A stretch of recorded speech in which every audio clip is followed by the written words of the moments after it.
మంచి ఆహారంతో పాటు కావాలి స్వచ్ఛమైన నీరు. అదే సనాతన్ జల్. వివరాలకు 8919763872.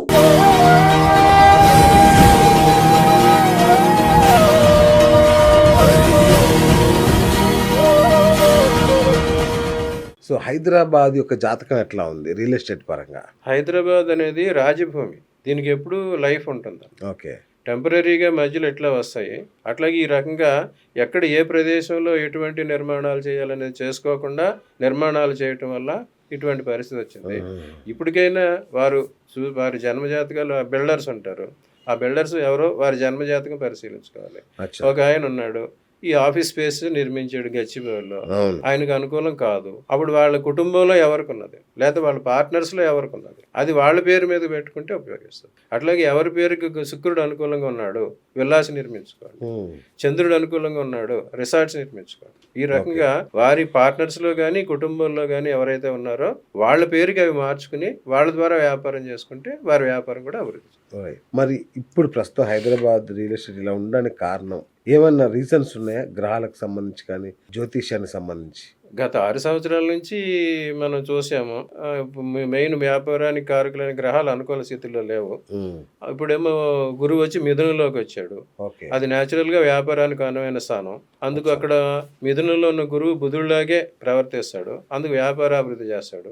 అట్లాగే మొన్నటిదాకా కర్కాటకంలో ఉన్న కుజుడు వచ్చి సింహంలోకి వచ్చాడు. ఆ సింహంలో ఉన్నప్పుడు కుజుడు వచ్చినా, మళ్ళీ కనిలో కుజుడు వచ్చినా సరే మళ్ళీ వ్యాపారాలు, ఈ రియల్ ఎస్టేట్ వ్యాపారాలు పుంజుకునే అవకాశం ఉంటుంది. ఓకే. సో హైదరాబాద్కు ఏ దిశలో, ఉత్తరమా, తూర్పా, దక్షిణమా, పడమరనా రియల్ ఎస్టేట్ డెవలప్ అవడానికి అవకాశం ఉంది? ఈ హైదరాబాద్ అనేది ఒక పీఠభూమి మీద ఉంది.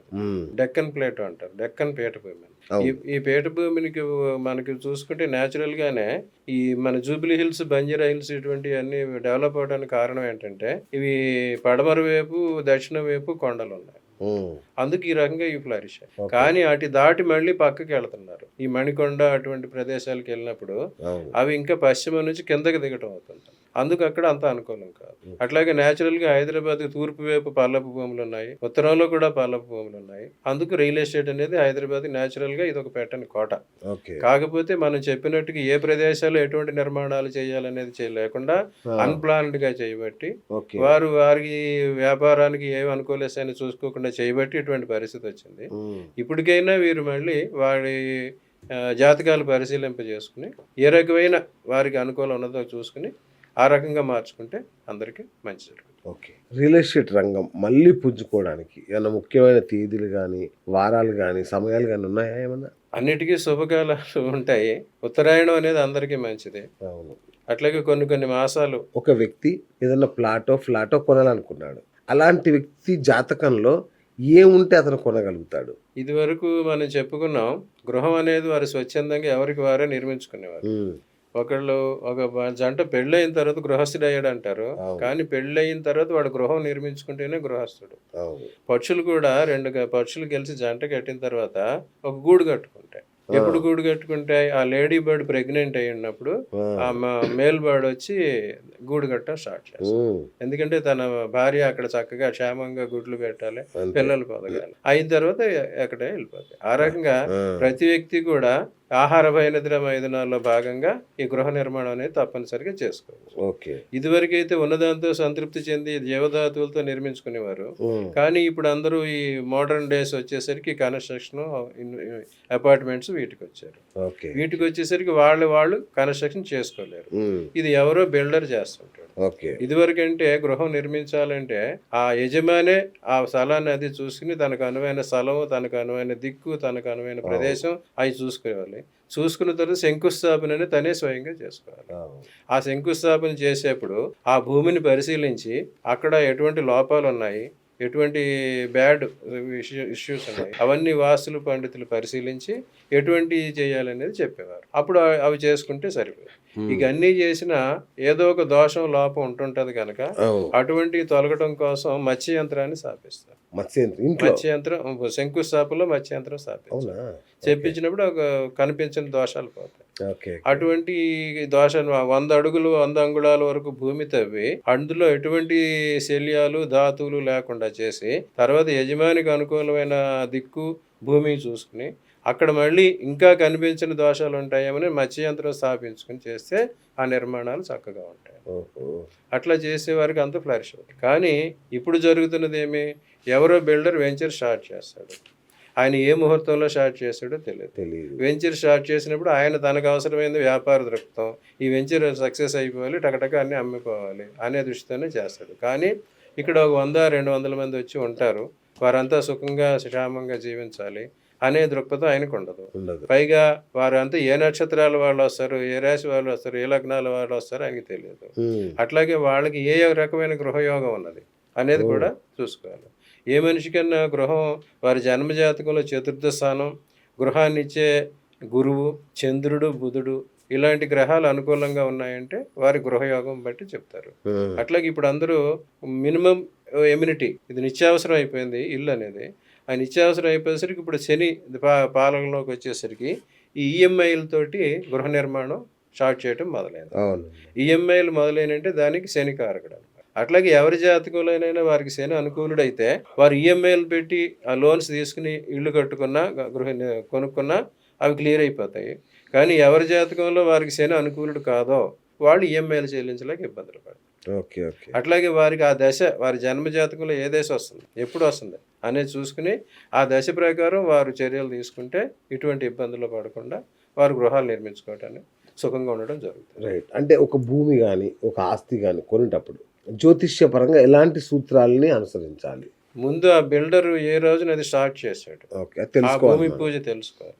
ఆయన ఏ ముహూర్తంలో స్టార్ట్ చేశాడు, ఆ ముహూర్తం వీరికి అనుకూలమా కాదు. అట్లా కూడా ఉంటుందా? తర్వాత నెక్స్ట్ స్టేజ్ వచ్చేసరికి రిజిస్ట్రేషన్. వీళ్ళ పేరుకు రావాలి.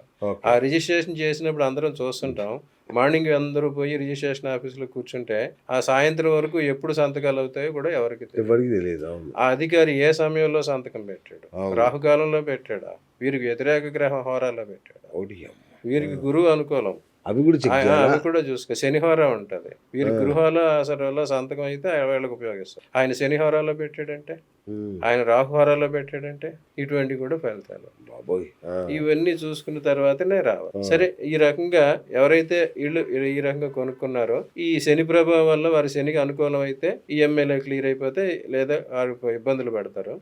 ఈ తర్వాత ఏమిటి, ఆ బిల్డర్ కట్టిన తర్వాత ఎంతకాలానికి ఆ గృహం పూర్తయింది, మీరు ఎప్పుడు తీసుకుంటున్నారు అది కూడా చూసుకోవాలి. చాలా మంది ఏం చేస్తారు, ఈ గృహ ప్రవేశానికి సరైన ముహూర్తాలు అవి చూసుకుంటారు, వారికి అనుకూలమైన ముహూర్తం ఏదో చూసుకుంటారు, వెళ్తారు. అక్కడ ఏదో ఆ రోజు సత్యనారాయణ వ్రతం ఏదో చేసుకుంటారు. కానీ అందరూ కూడా గృహ ప్రవేశం జరిగినప్పుడు తప్పనిసరిగా హోమం నవగ్రహ హోమం చేసుకోవాలి. వాస్తు పాశుపతం అని ఉంటారు, అది కూడా చేసుకోవాలి. ఆ బిల్డర్ నిర్మించిన సమయం వారికి కానీ వీరికి అనుకూలం కాకపోతే ఆ ముహూర్త దోషాలు వీరికి వస్తాయి. ఆ ముహూర్త దోష నివారణకి చేసుకోవాలి. ఇవన్నిటికీ మించి ఎవరికి ఈ కాలంలో ఇటువంటి చాలా వరకు చేస్తున్నారు, భూమి పూజ అంటారు.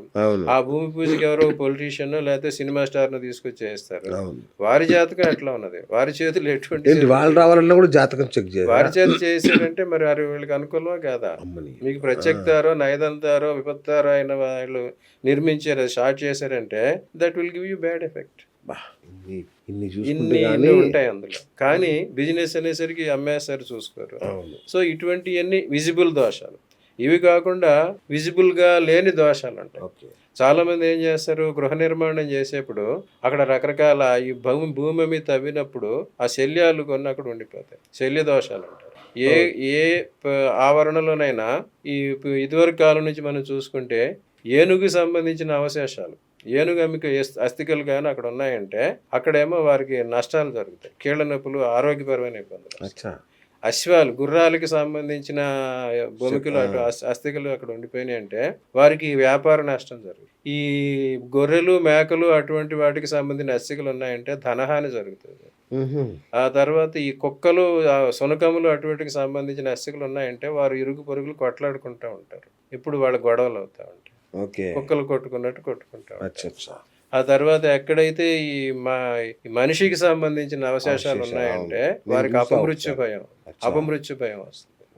ఆ తర్వాత ఎక్కడైతే ఈ పాములకి సంబంధించిన అవశేషాలు లేదా వాటి కుబుసాలు ఉన్నాయంటే అక్కడ వాహనాలకు ప్రమాదం జరుగుతుంది. మ్మ్. అక్కడికి వెళ్ళిన తర్వాత వాహనాలు కాలిపోవటం లేదా వాహనాలు యాక్సిడెంట్లు అవ్వటం అటువంటివి జరుగుతాయి. ఓకే. ఇటువంటి దోషాలు కనిపించిన దోషాలు ఉంటాయి. మ్మ్.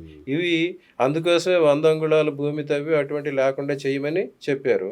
అది ఎంతవరకు చేస్తున్నారు ఇప్పుడు అందరికీ తెలియదు. 100 అంగుళాలు. తర్వాత ఇంకొకటి విషయం, 100 అంగుళాలు అండ్ 100 అంగుళాల వరకు 100 అంగుళాల వరకు భూమితో మట్టి తీయాలి. రైట్. ఆ తర్వాత ఇంకో విషయం ఏంటి, అటువంటి భూమిని తవ్వి తీసి చేసిన కన్స్ట్రక్షన్ టైంలో కొన్ని పొరపాట్లు జరుగుతూ ఉంటాయి. ఆ కన్స్ట్రక్షన్ టైంలో ఒక మల్టీప్లెక్స్ నిర్మించాలంటే ఇంచుమించు 1 year పడుతుంది. అవును. ఆ 1 year లోపు అక్కడికి కొన్ని జంతువులు చేరుతాయి, పక్షులు వచ్చి చేరుతాయి, పాములు వచ్చి చేరుతాయి. అవును. తర్వాత అక్కడ కన్స్ట్రక్షన్ చేసే వర్కర్స్ భోజనాలు తెచ్చుకుని బిర్యానీలు తెచ్చుకుని తినేసి కోడి ఎముకలు అక్కడ పడేస్తారు. అవును. అట్లాగే అక్కడ ఏమైనా పాములు అవి వచ్చినాయంటే చంపేసి అక్కడే పడేస్తారు. అవును. అవన్నీ పక్కన పడేసాం అనుకుంటారు, కానీ తర్వాత ఈ కప్పు పడిపోయి అవి శల్య దోషాల్లోకి వస్తాయి. ఓకే. ఇంకొకటి ఏంటంటే ధాతు దోషాలు కూడా ఉంటాయి. ఆ, ఈ కన్స్ట్రక్షన్ కోసం తీసుకొచ్చిన ఐరన్ పీసెస్ ఉంటాయి. ఐరన్ లెంగ్స్ ప్రకారం వాటికి ఎంత కావాలో కట్ చేసి వాడతారు. ఆ మిగిలిపోయిన వేస్ట్ మెటీరియల్ రద్దు ముక్కలు పక్కన పడేస్తారు. అవును. కానీ ఆ పక్కన పడేసినప్పుడు అవి మళ్ళీ భూమిలో కప్పబడిపోతాయి. అచ్చా అచ్చా. ఆ కప్పబడిపోయినవి కూడా చెడు ప్రభావం చూపిస్తాయి.